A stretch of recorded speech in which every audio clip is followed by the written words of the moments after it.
Hey guys, this is Nico with TheFloatLife, and today I wanted to take some time to walk you guys through all the different ways you can tune your Onewheel GT, XR Classic, or GTS series with custom shaping.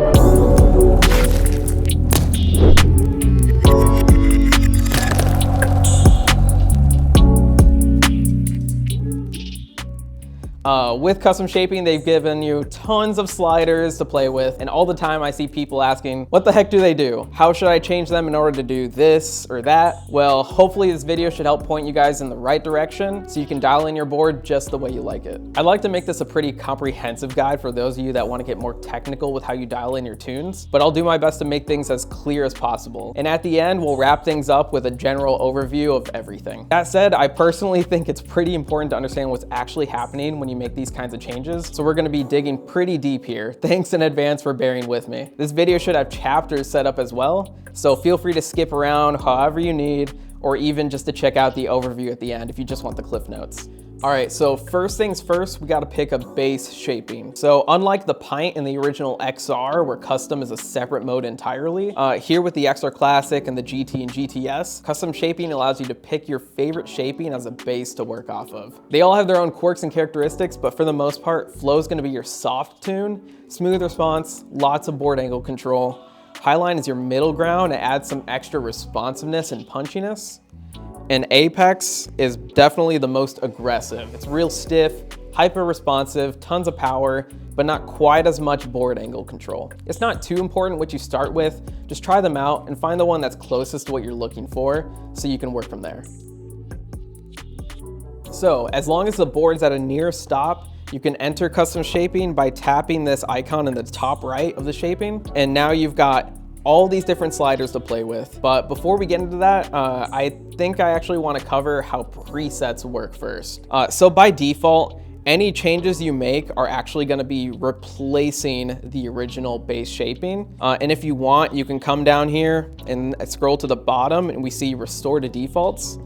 If we tap this and restore, it's gonna put it back to the base shaping out of the box. So this is cool and all, but you're gonna lose your changes if you do this. So instead we wanna utilize presets. Presets allow you to save different tunes, so you can essentially easily load them up anytime. So if we come down here and tap this plus icon, we have a new preset we've created. We can name this anything we want. We can name it test. And now any changes you made will now be saved under that preset. So let's come back here. We can bump up aggressiveness, braking aggressiveness, do anything you want. And anything you do is saved under test. So let's say you want to make any changes, but you don't want to affect your preset. That's totally fine. All you have to do is tap the preset again, and now you're back to not editing any of them. You can make any changes, it'll save to your board. But if I come back into here and then tap my preset again, it's gonna set it back to what I set the preset to. All right, with all that out of the way, let's go ahead and set this to defaults. And let's start with stance profile. So this allows you to offset the angle that your board rides at all times, ranging from -1 degree all the way to +3 degrees. For example, if you set it to +1 degree nose up, it's gonna ride with the nose 1 degree higher than it normally would at any given point in time. Keep in mind, this is also directional. So when you ride backwards, the battery side is actually what's considered the new nose, and that's what's gonna ride 1 degree up when you're riding backwards. So just keep that in mind. So this one is straightforward on paper, but it actually has some layers to it that can be really useful for dialing in your riding style. So how can we use this? It's honestly just a preference thing. Some might like the more relaxed and mellow feel of having the nose down a bit. Others may like some extra nose angle to really have some nose to brace against and push against. And another example for trails, if you're constantly clipping or dragging on one end or the other, you can dial in that stance profile angle. Just give yourself a little extra clearance on the nose or a little extra clearance on the tail just to kind of even that out and clear up those issues. Now, slight tangent, you can technically use this to fine tune how your board rides with custom rails as well. So for example, some asymmetrical rails like dovetails or the recurve rails I have on here, I personally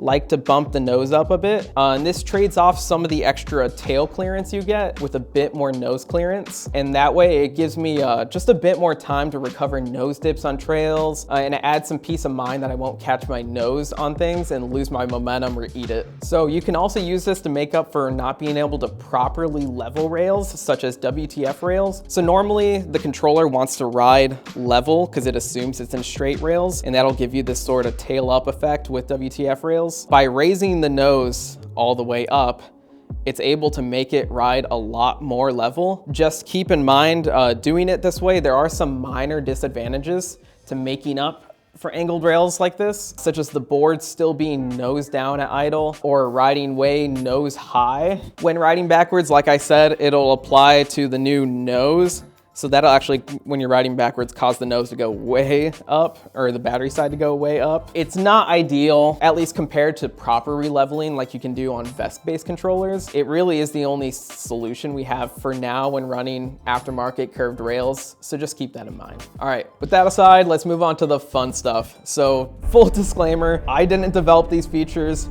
It's closed source code. There's no way to really know exactly how each of these parameters technically works. That said, we have a fairly good idea of how each affects the ride, and this guide should at least help point you in the right direction on how to tune to your liking. All right, so aggressiveness profile and braking aggressiveness, these two essentially work the same as far as we can tell, so we're gonna kind of group them together. These essentially scale how much power the board wants to pull. So there's two things that determine in the moment how the board's gonna respond. There's the board's angle, and then there's also how fast the angle is changing. As you might expect, the more angled that the board is, the more aggressive the response is gonna be. Additionally, the harder that you push the nose or tail, the more it wants to resist that motion. Both of these responses are scaled up when you set your aggressiveness higher or lower. So how does this change the ride? Well, let's focus on the angle-based response for now, as that has the biggest effect here. In that context, you're basically defining how loose or stiff you want the board to be in extended acceleration or braking. For example, if you keep it looser, the nose is gonna wanna linger a bit lower as you're accelerating, while dialing up the aggression is gonna help keep the board a lot more level as you climb up to speed. And on the brakes, a softer braking aggression will allow you to keep the nose up as you coast on the brakes without losing too much momentum, while a stronger braking aggression is gonna help you kill your speed a lot faster without having the tail dip as much. In general, a bit of looseness on both ends is good for carrying momentum through fast transitions like up and downs with a more board angle control at the expense of acceleration and braking power. While a tighter aggression can get you the power you need while keeping the board a lot more level. What's the best for the situation is really just gonna depend on your terrain and your priorities. Though for more casual or street riding, it's really just gonna be a matter of preference and seeing what kind of ride feel you like the most. Also, you may have noticed that it's actually called Aggressiveness Profile. So why is that? That's actually because if you tap this basic button, we get access to an advanced aggressiveness profile. So this actually allows you to change the aggressiveness at different speeds in 5-mile-an-hour increments. So this first one is 0 to 5 miles an hour. Then we have 5 to 10 miles an hour, 10 to 15, and then 15 to 20 miles an hour. So this middle line horizontally is equivalent to 0 aggressiveness. Any higher is gonna be more aggressive, lower is less aggressive, and you can actually change them in increments of 0.5, and that goes all the way up to 5.0 or down to -5.0.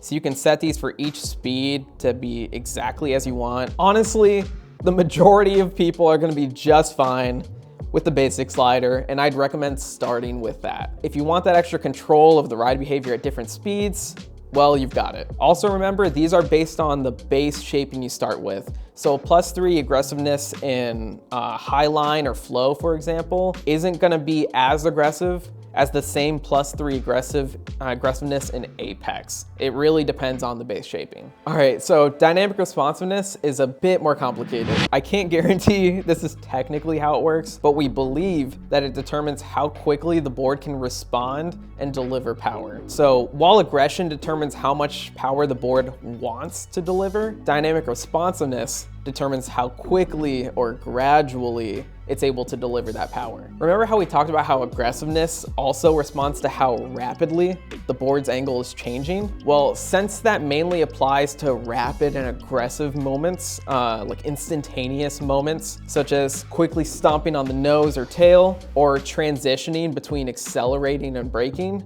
this is the type of situation where dynamic responsiveness really has the biggest impact on. So what does that mean in practice? Well, loosening up your dynamic responsiveness is gonna give your board a lot more give to it. This allows you to rapidly control the board's angle without affecting your momentum too much. Think like snapping your tail down to clear a curb nudge or right before a steep uphill, or dipping your nose down to clear the tail before a downhill or a drop. As a result, the board's gonna feel just softer overall with an almost delayed response. Meanwhile, tightening dynamic responsiveness is gonna make your board a lot more rigid and responsive and just resistant to board angle changes. This means the board is gonna work much harder and rapidly to keep you upright in aggressive scenarios. Think slamming on the gas or brakes in an emergency, accelerating hard off the line, climbing through technical terrain, or even just keeping the nose or tail off the ground after landing a drop off balance. Really, the easiest way to understand how it works is just by cranking it all the way loose or all the way tight and seeing how it feels on both ends. Then you can come back to center and tweak however you want for your ride style. Some like it a bit looser, though many prefer to actually keep it a little bit more aggressive, especially for racing and hard trail riding. There really is no right way though, so just find what works for you. Moving on to turn compensation. So this feature actually tweaks the nose angle of the board as you turn, and it has two different parameters to control that. There's roll and yaw. These both determine how much to lift or lower the nose in different turning scenarios, but they interact with each other in some interesting ways. So roll is actually gonna determine how much it wants to tilt the nose based on how much the board is rolled heel or toe side. So the more you roll the board, the more it's gonna wanna tilt. And this response is what's scaled by what you set your roll parameter as. So positive roll is gonna actually raise the nose more and more aggressively the harder you're rolling the board.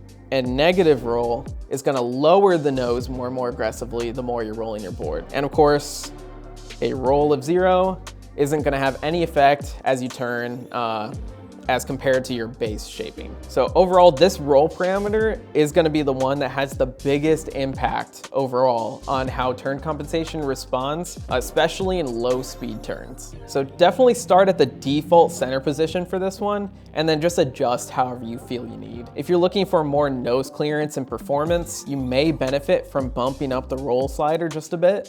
This can help keep your nose from digging into turns and berms, instead giving you extra nose clearance to punch it out of turns. Going too aggressive, however, can definitely introduce more tail dragging while exiting turns or while navigating techie trails, and it can just add general ride discomfort. So tweak it incrementally one by one and just find your sweet spot. If you're looking for a looser, more stable feeling ride, you could also consider tweaking the roll slider down a bit. This keeps the nose lower in turns and can help make the board feel a bit more stable and in control. If you're looking for more of that mellow ride feel, and especially if you like deep, wide carves, it could be worth giving a shot. And now we have yaw. So as opposed to heel and toe turning, yaw actually determines how much it wants to tilt based on essentially the cardinal direction that the board is pointing in and how much that's changing. So the faster and longer that the board is turning in one direction on this axis, the more it wants to tilt the nose. And this response is scaled based on how you set your yaw parameter.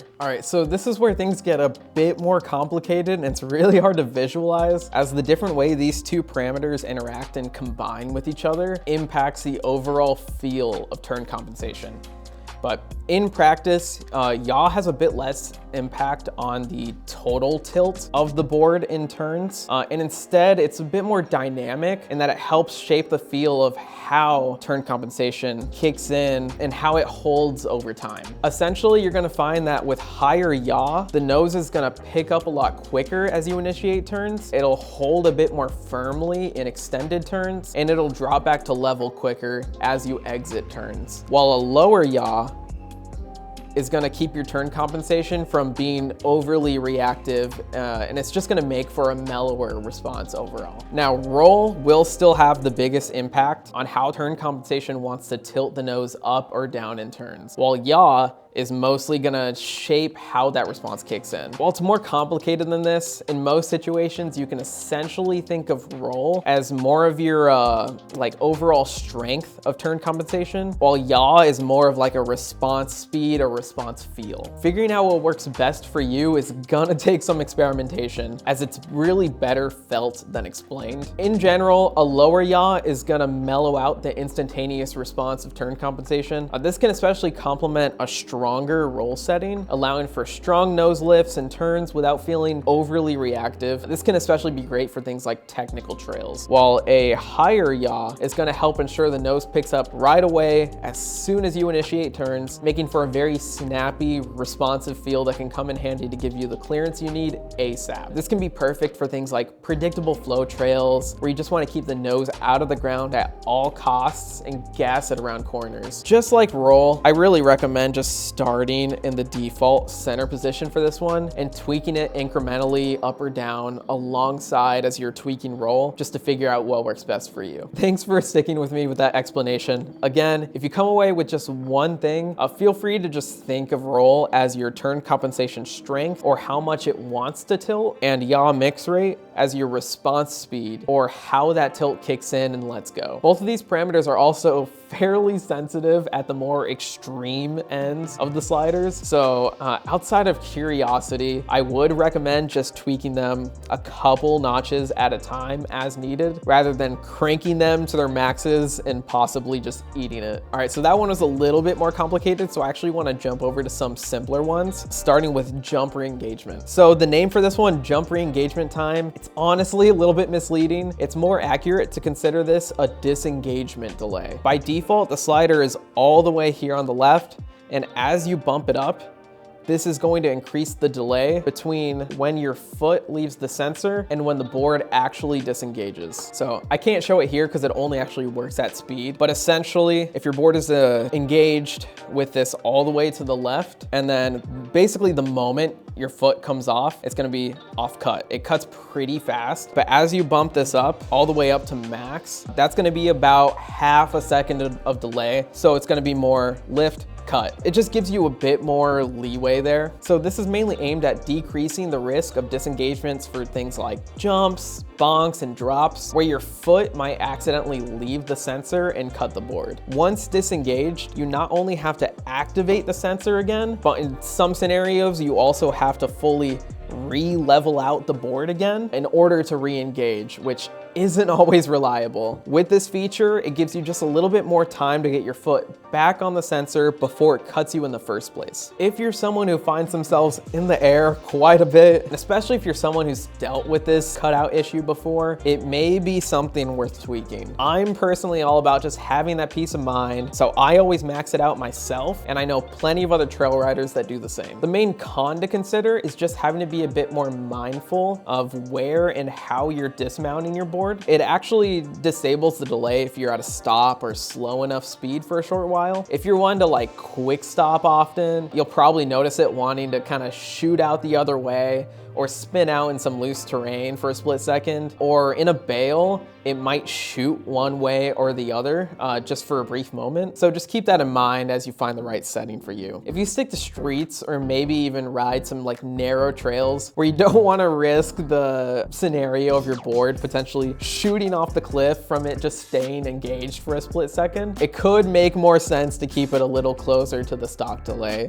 It really depends on your priorities. All right, so next is zone engagement. As you know, the front sensor here is divided into two halves or zones. So you've got a heel side zone and a toe side zone. The normal behavior is this. Both zones are required to be engaged as you come to level in order to engage the board. From there, when you're below 2 miles an hour, you must keep both of those zones engaged in order to keep the board engaged, and lifting off of one of those zones is gonna disengage the board. This is commonly used for heel lift dismounts, where you're lifting your heel off the board to disengage the board. So once you're above 2 miles an hour, only one of those zones is required to keep the board engaged. So you can lift your heel or toes and turns as much as you want without fear of the board cutting. This is all normal behavior and what to expect from leaving it set to dual zone. So what does single zone change? So it's pretty straightforward. Single zone, also sometimes referred to in the community as posi or posiing your board. This allows you to engage your board with only a single zone. So this makes it a lot more reliable for engagement. And once you're engaged, it remains in single zone. And this actually means you cannot heel lift dismount. That is until you start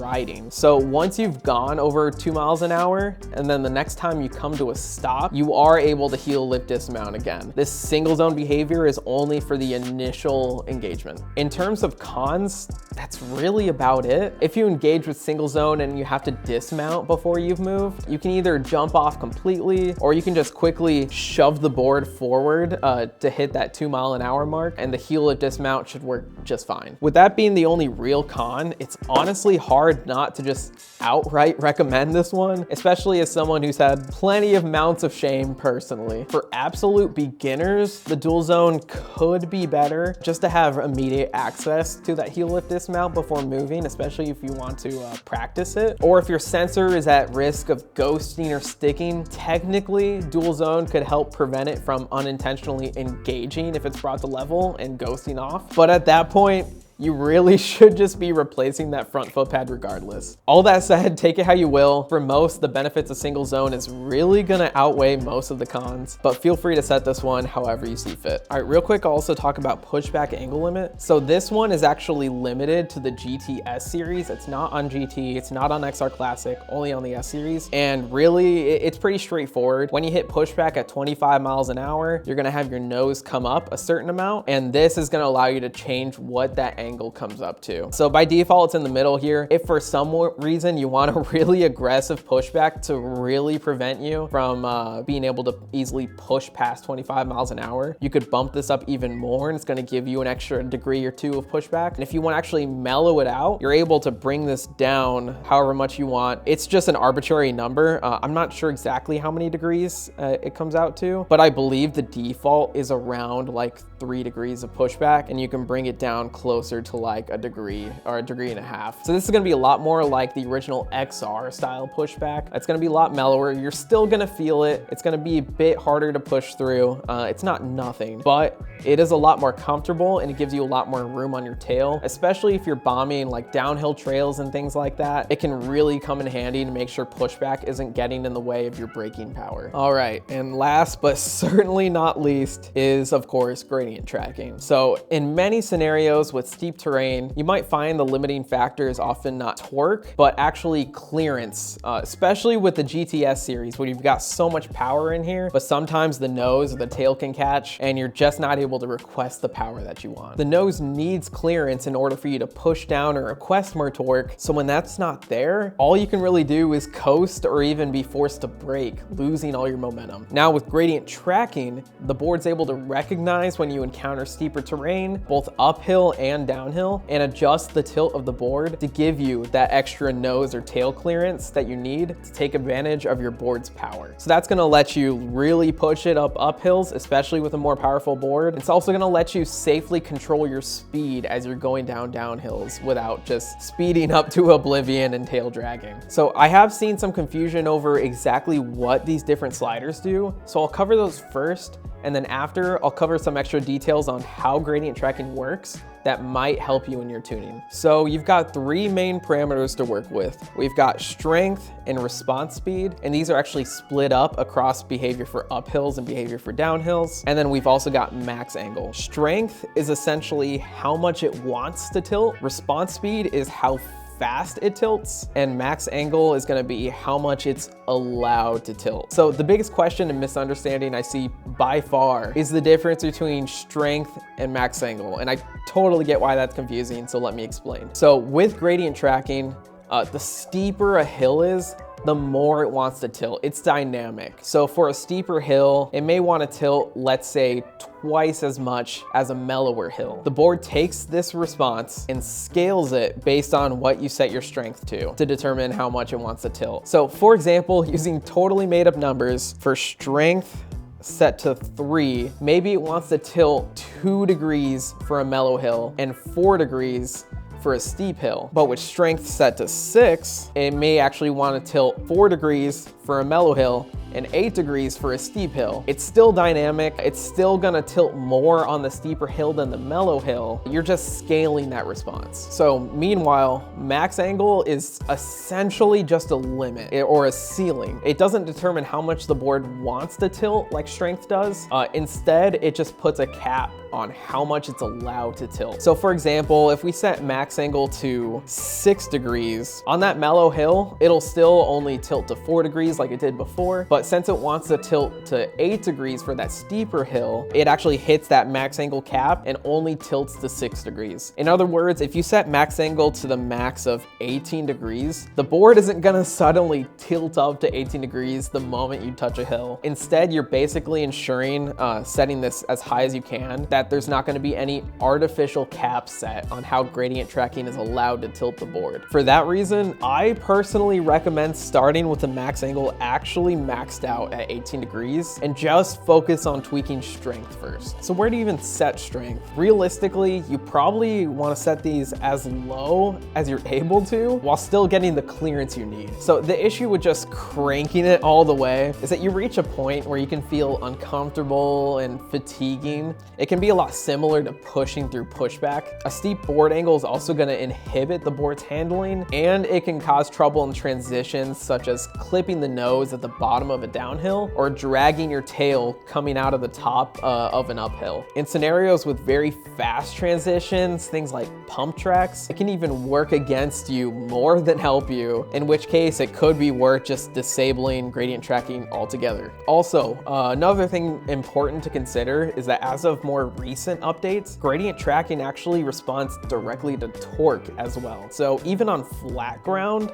gradient tracking's uphill strength is gonna lift the nose as you push and accelerate the board harder and harder. And same for downhill strength with braking. This can be very effective in stiffening the board when needed, even when you're running an otherwise soft tune. Whether that's desirable or not is gonna depend on the kind of ride you're looking for. Just keep that in mind. There's also different factors that can affect how the board responds. Things like lower tire pressure or greater rider weight can put more load and resistance on the motor, which may call for a lower strength value to compensate, since gradient tracking is going to trigger more easily in those scenarios. So overall, it's important to find a strength that works best for you specifically and for how and where you ride. If you want a good starting point, an uphill strength of around 4 to 5 seems to be kind of the common sweet spot for a lot of people, while most try to keep the downhill strength closer to that like 2 to 3 range, unless it's needed, since the nose tilting down can be a bit uncomfortable. Overall, lower strengths are going to be a little bit more comfortable for people who kind of stick to streets, and higher could be useful for more like steeper trails that you can't carry as much momentum into. Think low speed, technical climbs and descents. But it is really going to depend on the rider, so experiment and find what works for you. Now, if you feel like you have your strength dialed for most hills, but there's some steeper ones where the board angle starts to get steeper than you'd like and starts to get really out of hand. In that kind of scenario, you can bring it down 1 notch at a time or a couple notches at a time and just find the point where it's able to kind of mellow out that maximum response on the steepest of hills. That way you're not changing how it responds on mellower hills,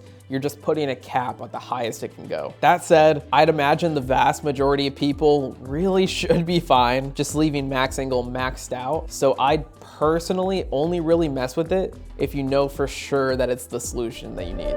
So what about response speed? So this determines how fast gradient tracking kicks in and how fast it returns to level. Similar to strength, it's important to keep in mind where and how you'll be riding. By cranking this up, Gradient tracking is gonna get you the clearance you need ASAP, so you can keep your momentum as you enter uphills or control your speed as you enter downhills. This can be great if you're riding steep, technical terrain with predictable, extended climbs and descents, and you're just looking to maximize performance. Now, too fast of a response speed can get over responsive and have adverse effects for terrain with rapid transitions within like short distances. Think like rollers, tabletops, pump tracks, things like that. And it can make it pretty difficult to safely carry your momentum and clear your nose and tail through transitions. For this kind of terrain, a slower response speed may be best. That way, gradient tracking stays out of the way during these quick terrain changes, but it can still help out with the longer extended climbs and descents when it has time to kick in. If you're not sure what would be best, I'd recommend just leave it right there in the middle, and you can always tweak it one way or another as you get a better idea of what's gonna work best for you. So that's how you configure gradient tracking. But before closing out, I did want to include some extra details on how gradient tracking actually works, just to better your understanding of it and possibly help you tune it how you'd like. So the first thing that's important to note is that it's dynamic based on speed. You're going to see its maximum effect up to about 10 miles an hour or so, meaning it's strongest in that sort of 0 to 10 mile an hour range. And you're actually going to see its effect gradually diminish as you go from 10 to around 20 miles an hour. Beyond that, around 20 mile an hour speed, gradient tracking will be diminished down to just the stock behavior, same as if you had set these strengths down to 0. Now this is because for the most part, the stock behavior is actually pretty sufficient at speed. At that point, you have a lot of momentum to carry you through fast changes in terrain, and you wouldn't want gradient tracking interfering with these fast transitions. And if you start to lose your momentum and get below that 20 mile an hour mark, gradient tracking is there to gradually kick in and help you pick your nose or tail back up so you can get back up to speed. Lastly, I just want to cover how gradient tracking actually works and what kind of side effects to expect based on that implementation. So basically, the board has a rough idea of how fast it expects you to accelerate or decelerate on flat ground, given how much current the motor is pulling at any given point in time. All that means is if your acceleration is faster than the board expects, it's gonna assume you're going downhill. And if your acceleration is slower than expected, the board sees that resistance and it assumes you're going uphill. And how much it tilts is just based on how far off this acceleration is from what the board expects, along with your configured strength, of course. I know that was a little bit more technical, but I explain this because this has the side effect of gradient tracking kicking in during a few other situations that are worth keeping in mind. Mainly any situations where the board is experiencing more resistance than usual. Most notable is likely when riding into a headwind. If you find yourself riding into a headwind for a while and the board is stuck in an uncomfortable nose-high position, disabling gradient tracking for the time being should help you out. Now, it can also have this kind of effect on certain types of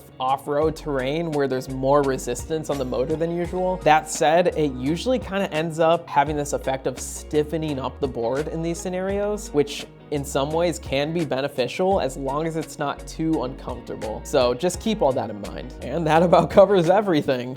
So I know that was a lot. To wrap things up, I want to give a quick overview over everything.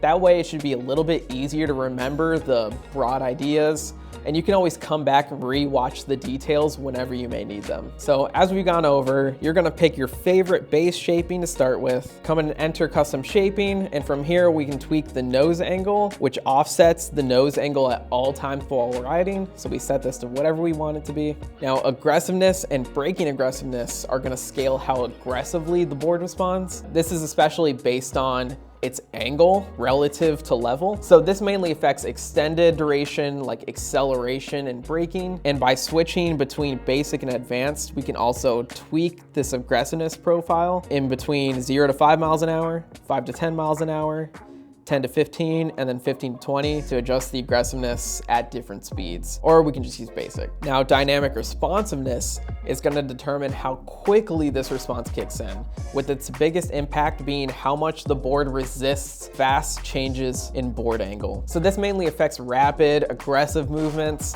like snapping the tail down, off the line acceleration, landing off balance, or trying to quickly dip your nose or tail down. Looser dynamic responsiveness is going to give you more board angle control, while stiffer dynamic responsiveness will make the board a lot more rigid and hyper responsive, prioritizing power over control. Turn compensation tweaks the nose angle of the board as you turn, with roll tilting to the nose based on how the board rolls heel to toe, and yaw tilting based on essentially cardinal direction, which way your board is facing and how fast it's changing that direction. In practice, roll is going to have the greatest effect on how strong this response is, while yaw primarily impacts kind of how this tilting kicks in, with high yaw making turn compensation very snappy and responsive, and negative yaw is going to mellow out the response a bit more. Oh, and in case it wasn't clear, positive roll is going to lift the nose, but negative roll is actually going to lower the nose in turns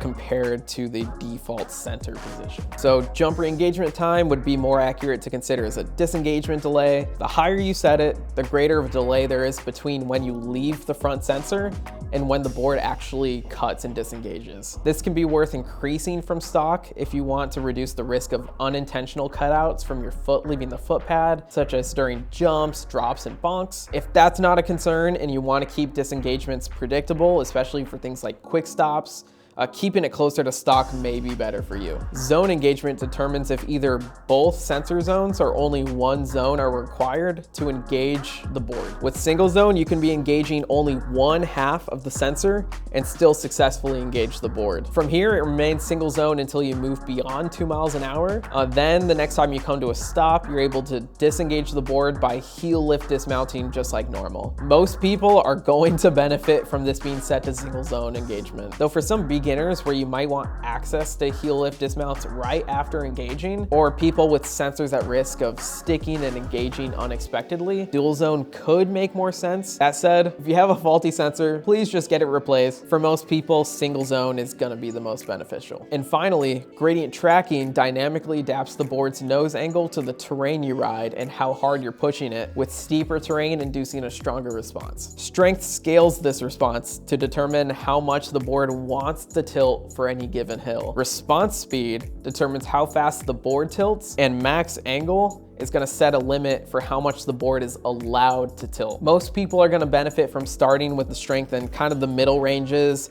uphill 4 to 5, and downhill most people like to start with 2 to 3. And same for response speed, most people are going to want to start at defaults, and from here you can just tweak them however you find beneficial. Max angle, it is an artificial cap, so in a lot of scenarios it's going to be best to just max it out, figure out what strengths you like best, and then if you find that very top end to be a bit too aggressive, you can just bring down max angle as you need, but I would recommend starting with that maxed out. Less is more here. Find a strength that's comfortable to ride while still giving you the clearance you need. Now, for sticking around, I do want to share one final tip for you guys on how you can actually easily share your shaping with others. In the Onewheel app, tap this hamburger menu in the top left, come to messaging, and then what we're gonna do is if you've sent any messages, you can open up any chat you want. If you haven't, you can open up a new conversation in the bottom right. If you have any friends, tap any of them. It doesn't matter. You're not actually gonna send them a message. If you don't have any friends in the Onewheel app, you can just search any letter, find any random person and tap them. It doesn't really matter. And what we're gonna do here is in the bottom left corner, we can tap this and then go to your board. So I've got an S series here, and we can actually see my shapings. So you can easily just screenshot this, crop it to just show your shaping that you want to share, and send it wherever you want. And there you have it. Huge thanks and appreciation for those who stuck with me. I know it was a long one. I really hope I was able to provide some insight and understanding behind the different ways you can take advantage of custom shaping and get the most out of your board and your riding experience. I can't wait to see how you guys take what you learned here and dial in your own tunes for how you like to ride. If you have any questions at all, want some advice, or just want to share some of your experiences with custom shaping, feel free to drop them in the comments below. And if you want us to cover anything else like this, let us know, and of course subscribe and ring that bell and you'll be the first to see it. Thanks everyone, happy trails and float on my friends.